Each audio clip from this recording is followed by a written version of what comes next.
Raidieraksts Drošinātājs. You are environmental researcher and scientist, as far as I understand. So correct me if I'm wrong. If I'm not, then great. But my question is, how did you get into this profession? How it started? Yeah. Oh, it's a very interesting question, because in my previous life, I can say it, before my entering in the university, I was a sportsman. And my most way of activity was judo. I am a champion of the Europe in judo, but after some changes in my life, I tried me in science, and I always want to be a man who can help people or nature. Have a development simultaneously in sport and medicine. It was very hard. That's why I choose ecology, because easier, and mission to help nature. It's what I want to do. And after my sport career, I choose the scientific career. And I think it was 2015. It is the year in which I choose that I will be a scientist. Yeah, not a sportsman, but a scientist. So it is very interesting. We also had some interviews with Ukrainians who are former sportsmen or professional sportsmen. For example, one who participated also in the Paris Olympics. And we speak to them and we hear that, before the war, everyone was competing also with Russian sportists. And it was like, okay, fine to do it, but since the full-scale invasion began, of course, there are this protest against competing with Russian sportsmen. How do you see the sports environment in Ukraine right now? Maybe you have some thoughts on this since you were a sportsman before. Yeah, I want to back in 2016. It was the year in which I had the first place in European Championship, and the World Cup should be in Moscow. And it was the year in which I say no, it can't be the way in which I go to the Moscow to World Cup. Our federation said you can go as a sportsman without affiliation to some country. It was the way which some sportsmen choose, but for me it was impossible. And after that, I miss the World Cup in my kind of sport, and after that it was one of the reasons in which I finished my sport career. And now if we talk about sportsmen in our country, I can see that our sportsmen can't speak with Russian sportsmen, can't collaborate maybe. Between us is a big wall, and there are no way to cooperate or have a conversation with Russian sportsmen. But I understand that European Cup or World Cup or championships, it's the place in which we can meet each other, but it's a principal position to have no conversation, to have no relationships with the Russian sportsmen. And of course, unfortunately, there are many Ukrainian sportsmen who lost their lives during this war because they went to the front lines. So I guess also in your sport, there are people who lost their lives, sportsmen. Yeah, and unfortunately, we have sportsmen in judo which were died in 2016, 2017 year before the full-scale war, and I don't know, but sure that we have losses in our sports environment after the full-scale war too. So, speaking about your profession, about the science, what exactly did you do before the full-scale invasion? As I understand, you had lectures at the university. So, what exactly did you do? Yeah, before the full-scale war, I was lecturer in university, teacher in the school, the scientist, and I have a work as a sectoral expert in National Agency for Higher Education Quality Assurance. As you can understand, my work was wholly aimed to improve our higher and secondary school in our country. And the main way of my development was ecology. I was working in Odessa State Environmental University as assistant professor. But before the full-scale war, I have no PhD. I only was as PhD student in my university, but I working in my department of ecology and environmental protection. And one focus of my activity was as working with schools in our country because we organized a lot of competitions, events, schools, environmental schools for development ecological science in secondary school. Because we have a problem in our country that secondary school have no separate subject of ecology, and it was actual exactly before the full-scale war. Because now we have some changes in our school system, and some schools have ecology as a separate subject. But unfortunately, before this full-scale war, we have no ecology as a separate subject in schools. But our activity of our university was aimed to improve the ecological part of secondary education system.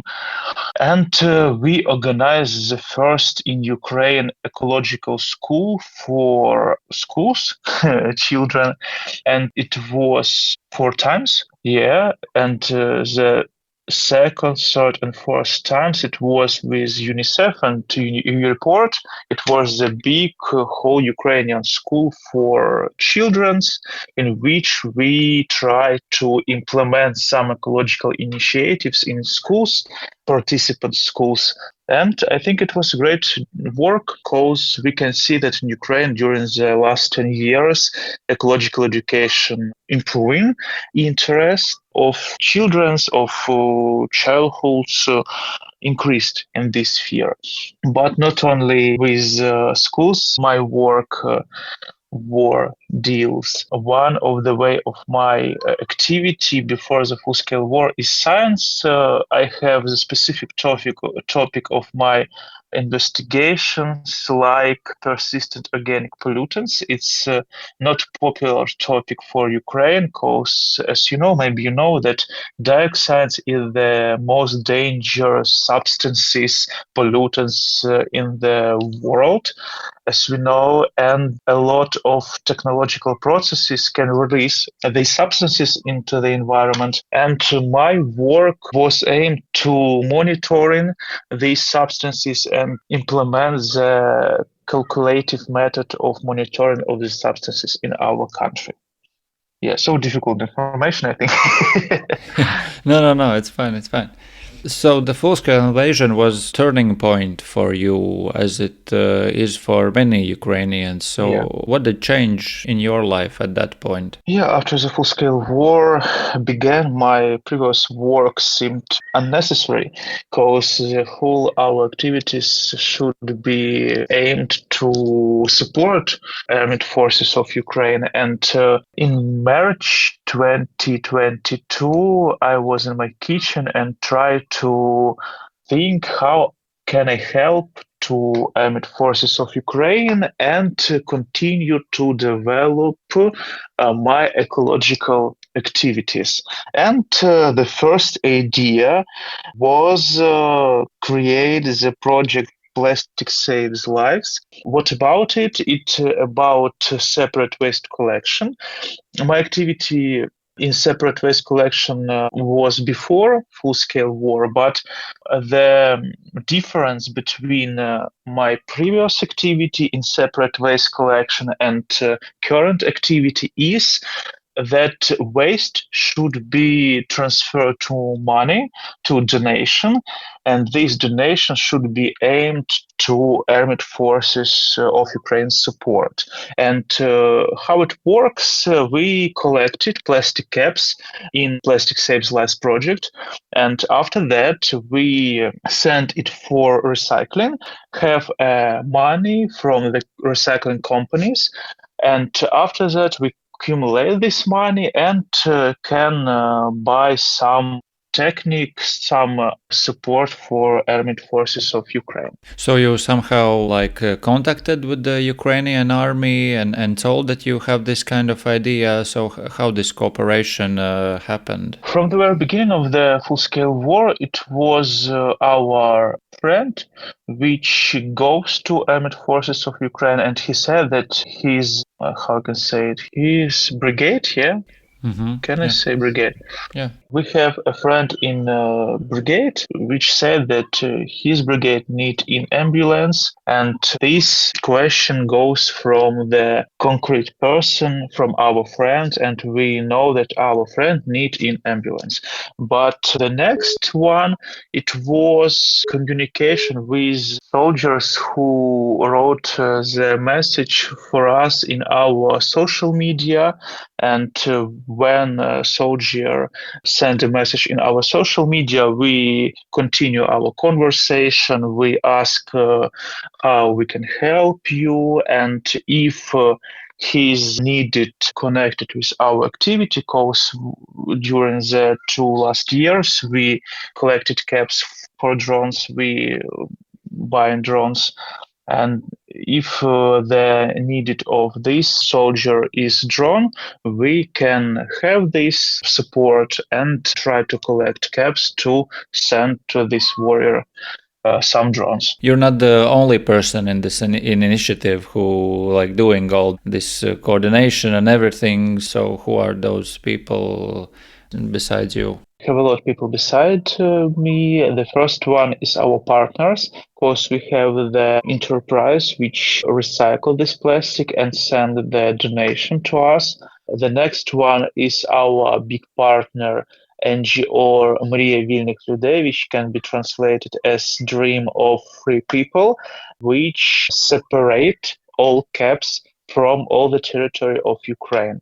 How it works, we collected only specific plastic caps, HDPE caps. Maybe you know the type of plastic, and the type of plastic for plastic caps which we collected is HDPE, and our volunteers from the NGO Mrija Вільних людей separate the correct plastic caps and incorrect plastic caps.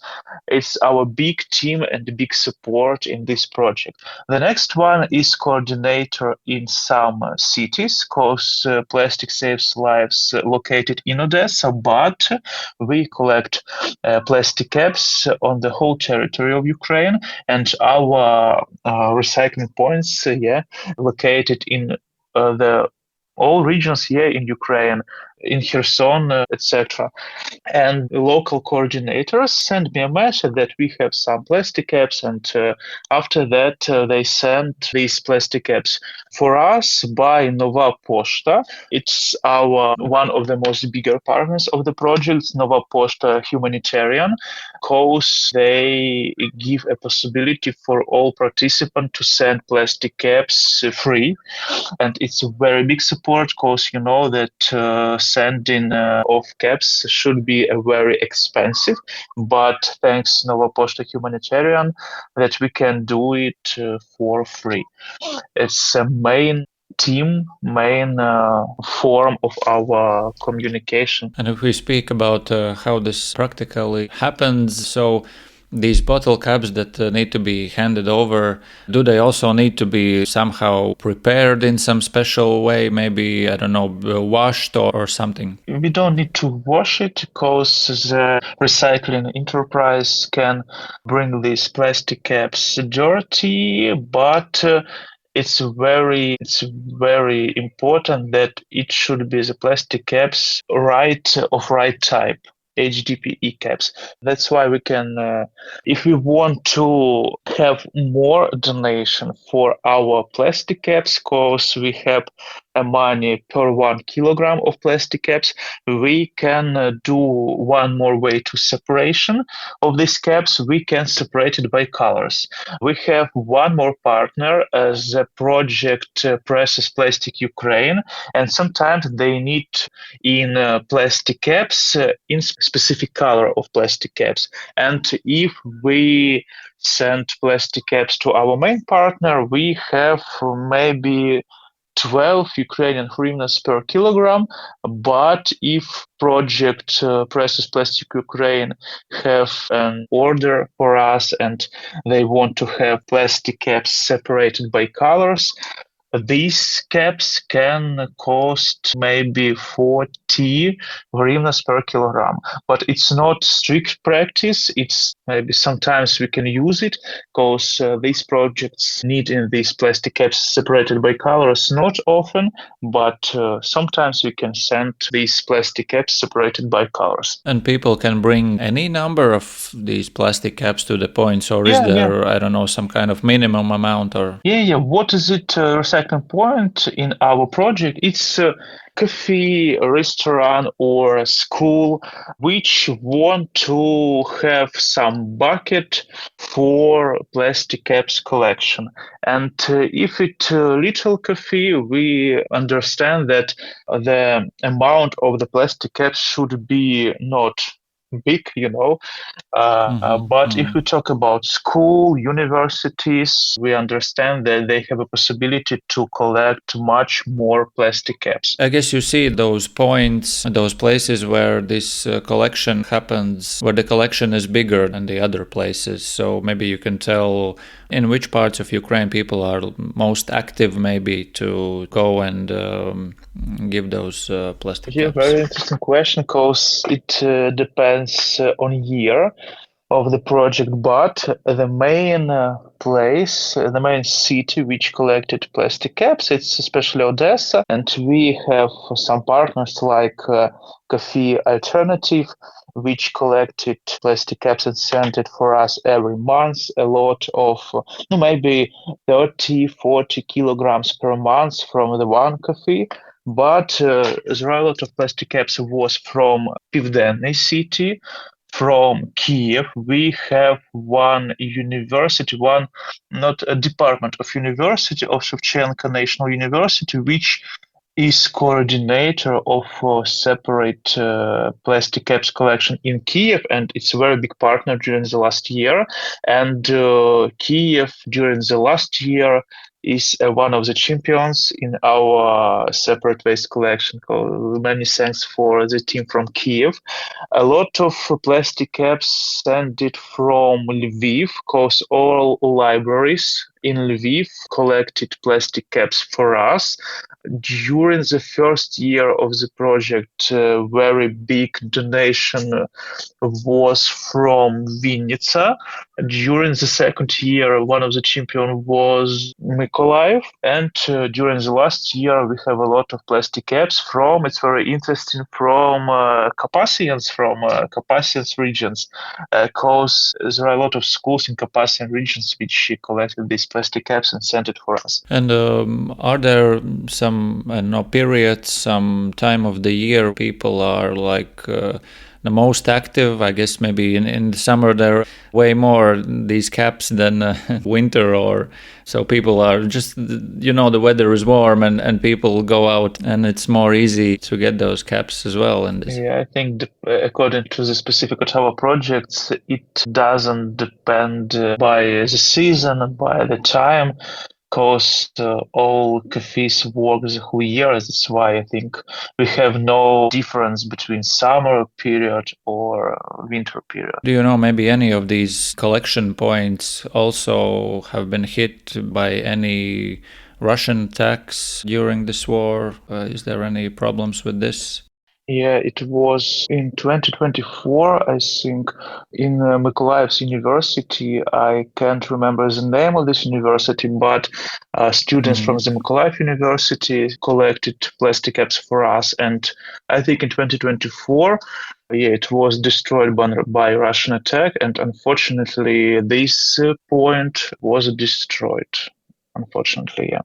And we have a lot of points in Kharkov, and it's a very big problem for Kharkov because we can't have the strict point in Kharkov because you know that the city under the whole day, whole year Russian attacks, but in Kharkov people in citizens individually collected plastic caps for us, and maybe if they live in big semi-detached house, you know, in big building, they collected from the flats a lot of caps, and after that, which they collect maybe 10 20 kilograms, they sent collective sending for us from Kharkov. And maybe you can tell why this initiative focuses specifically on bottle caps, these plastic caps, because we know other types of plastics as well. Why specifically these plastic caps, bottle caps? Yeah, the culture of separate waste collection in Ukraine is not great. That's why we need to choose very understandable type of the waste. It should be clear, it should be easy to separate, and it should be in every house, you know, because we were wanted that children can use it as a way to support to armed forces of Ukraine. That's why the four main criteria is clear, is easy, is understandable, and the whole citizens have this type of the waste. And it have not many place, because if we talk about bottles, you know that bottle is very big, but the weight of this bottle is not big. It's maybe bigger than one plastic caps. One plastic bottle weight more than one plastic caps, but you understand that the plastic caps have less space. You know, that's why it was only one correct way to collect the plastic caps. As I understand, a large number of these caps are needed to raise the funds for army, for example, to buy an FPV drone or something like that. Maybe you can give some comparisons, like how much caps do you need to buy, I don't know, drone, or how much caps do you need to buy something, I don't know, bigger maybe, or... Okay, I can calculate it. 1 second. If we talk about FPV drone, we need to collect 1.5 tons of plastic caps, equal to amount of one plastic caps weigh 2 grams. And that's why it's around 740 thousands of plastic caps. But if we talk about, for example, ambulance, the amount of plastic caps was 12 tons, and it's equal to 6 million plastic caps to buy one ambulance. So what are those things that you managed to buy for an army until this moment? So I understand this ambulance, and what more? One ambulance, 3 unmanned aerial vehicles, 3 Mavic 3 drones, 3 Mavic 3 Pro drones, and 3 FPV drones here. One ordinary FPV drone and one specific FPV drone which can work in the night. And how do you decide what exactly to buy for the army? Do you have some specific, I don't know, maybe brigades who tell you what they need, and then you see what are the chances to get this or that for them, how this works? Yeah, all Ukrainians have friends in some brigades. That's why it's not hard to find a brigade which need in help.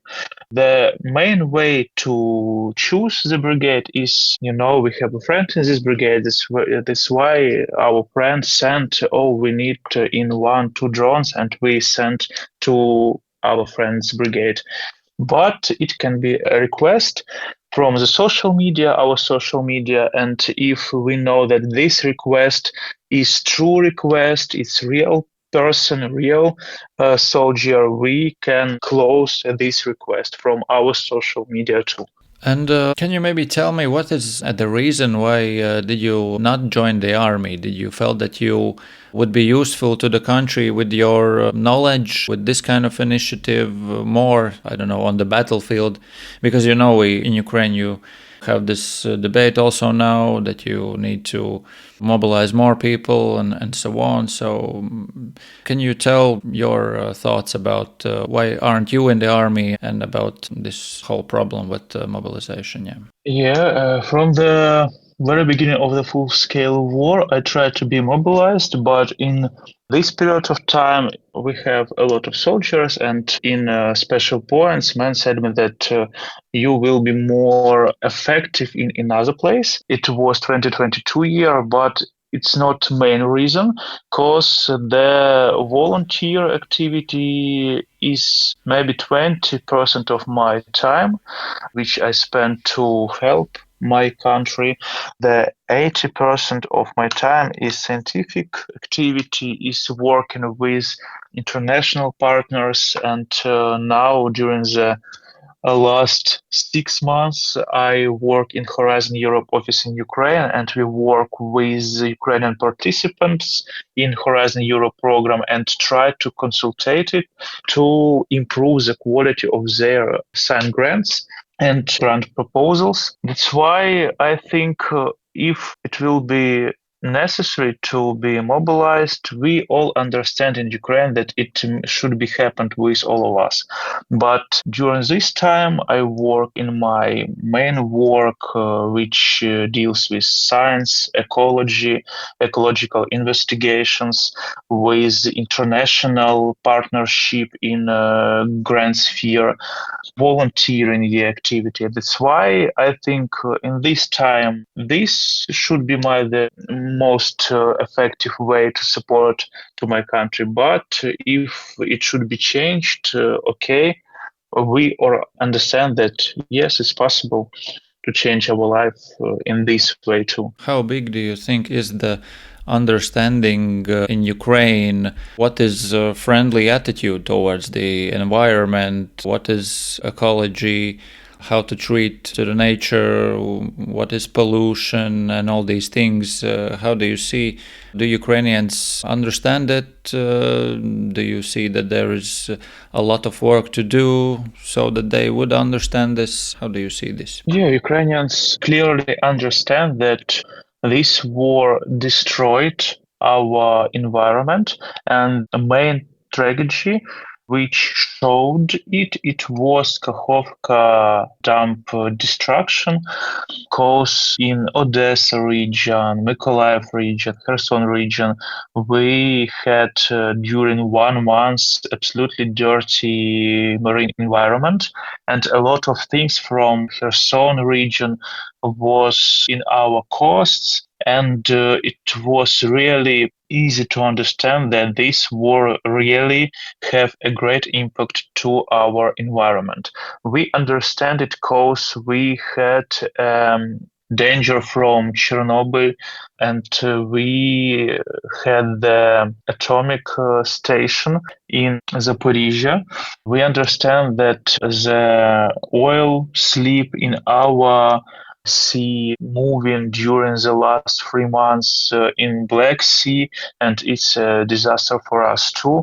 The Ukrainians clearly understand that environment have a terrible consequences by this war. How long do you think it will take to, how to say, clean up or restore the environment after the war ends? I guess it will take many decades in some areas of nature. It depends on many factors, because if we talk about scenario in which Ukrainian government and our partners pay attention on ecological problems and choose it as a way to repair our environment, we can change the situation during 20 years, experts said.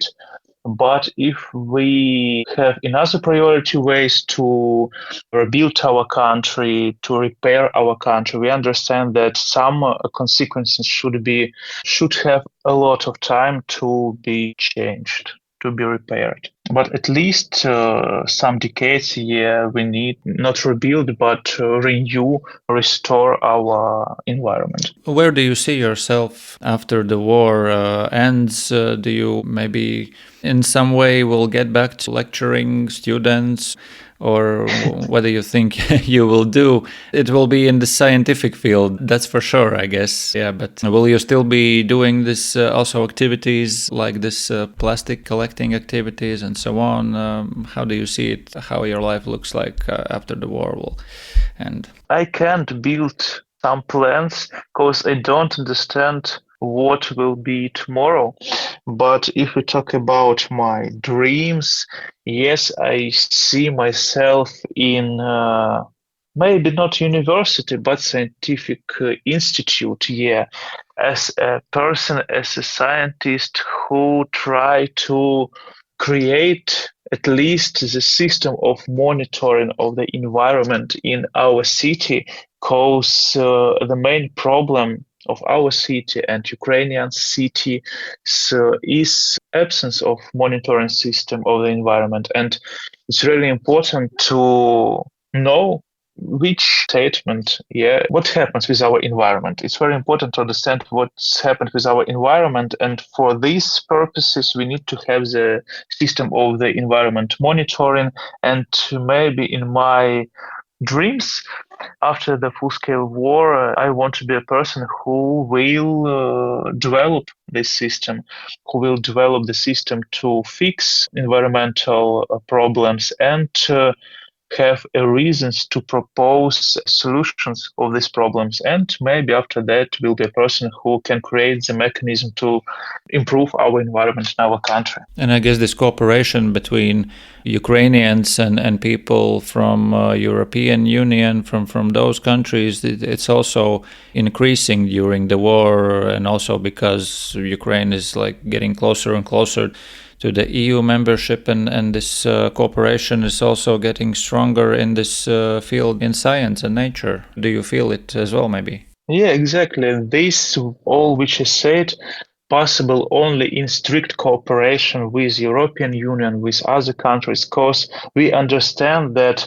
we have the same environment. And if we talk about climate changes, the ecosystem of the Earth is only one system for all of us, and only in strict cooperation between European scientists, American scientists, and other scientists in the world, we can really change something.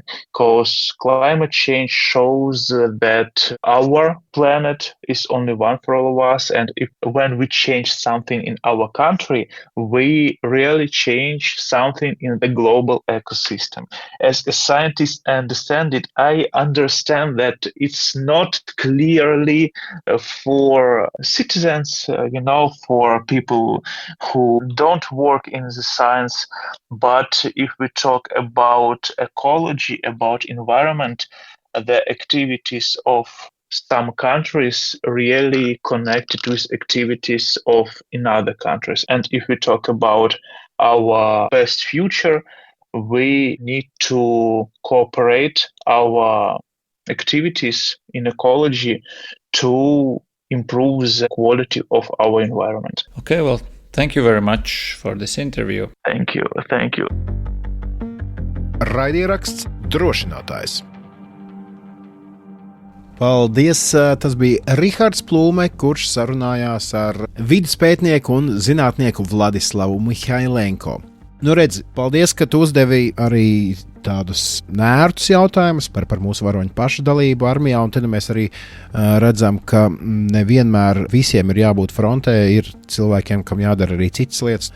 Tā skaitā jārūpējas par ekoloģiju. Nu, jā, šeit tāds win-win gadījums, kad arī pat tāds mazumiņš kā vienkārši korķītis var dot galu galā gana lielu efektu. Un šis, protams, stāsts ne tik daudz varbūt pat par korķīšiem, bet par to, ka katrs, kurš tiešām to vēlas, var atrast veidu, kā lielajai lietai pielikt savu roku klāt.